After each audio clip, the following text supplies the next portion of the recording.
TV, AC, fridge, इन सबको रोजमर्रा की जरूरतों में गिना जाता है। ऐसे में इनकी कीमतें बढ़ना आम आदमी की जेब में गहरा छेद कर सकती हैं। जानकारों की माने तो कंपनियां मार्च तक इलेक्ट्रॉनिक्स प्रोडक्ट के दाम बढ़ा सकती हैं।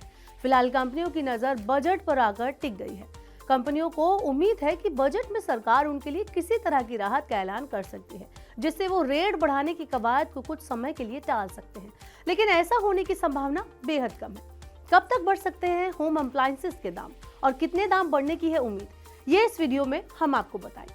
Hello and welcome to money 9। मैं हूं मीनू शर्मा।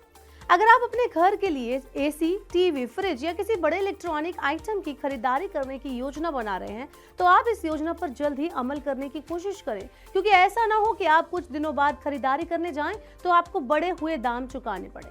दरअसल डॉलर के मुकाबले रुपया लगातार गिरावट के नए रिकॉर्ड बना रहा है। ऐसे में कंपनियों के लिए कच्चे माल का इंपोर्ट महंगा पड़ रहा है। इलेक्ट्रिक उपकरणों के लिए 30 से 40% कलपुर्जे वियतनाम, थाईलैंड और चीन जैसे देश से इंपोर्ट किए जाते हैं।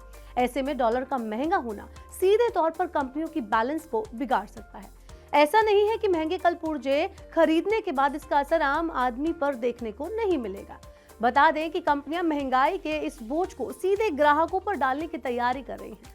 गौरतलब है कि पिछले 3 महीने में रुपया लगभग 3% तक लुढ़क चुका है। जानकारों का मानना है कि जियोपॉलिटिकल तनाव, ट्रेड वॉर और वैश्विक मंदी कुछ ऐसे बड़े कारण हैं जो डॉलर को मजबूत कर रहे हैं और इससे रुपए पर दबाव बन रहा है।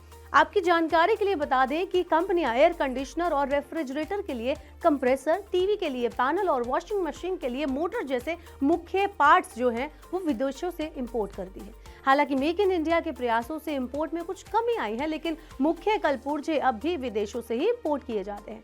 चलिए मैं आपको बताती हूँ कि कंपनियां अपने उत्पादों की कीमत में कितनी बढ़ोतरी कर सकती हैं।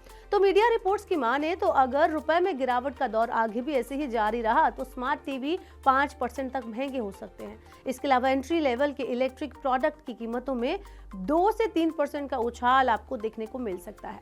हालांकि कंपनियां ये बढ़ोतरी तुरंत करने के मूड में नहीं है, क्योंकि फिलहाल उपभोक्ता वस्तुओं की मांग ठंडी बनी हुई है। इसलिए कंपनियां कीमतें बढ़ाने का जोखिम नहीं लेना चाहती। फिलहाल कंपनियां बजट का इंतजार कर रही हैं। अगर सरकार बजट में कोई राहत दे देती है तो कंपनियां इसका फायदा सीधे ग्राहकों को देंगी। माना जा रहा है कि मार्च के बाद कंपनियां कीमतों में इजाफा कर सकती हैं। ऐसे में ग्राहकों के पास अभी खरीदारी का काफी समय है।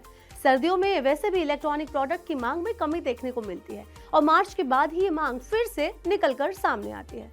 बहरहाल कंपनियां भले ही गिरते रुपए के कारण बढ़ते इनपुट कॉस्ट का सामना कर रही हैं, लेकिन अमेरिका में 20 जनवरी को ट्रंप के सत्ता में लौटने के बाद रुपए की हालत में सुधार देखने को मिल सकता है, जिससे एक बार फिर शायद कंपनियों का मार्जिन पटरी पर लौटते हुए नजर आए। बिजनेस जगत से जुड़ी अन्य बड़ी खबरों के लिए देखते रहिए मनी 9 और सब्सक्राइब करें मनी 9 का यूट्यूब चैनल।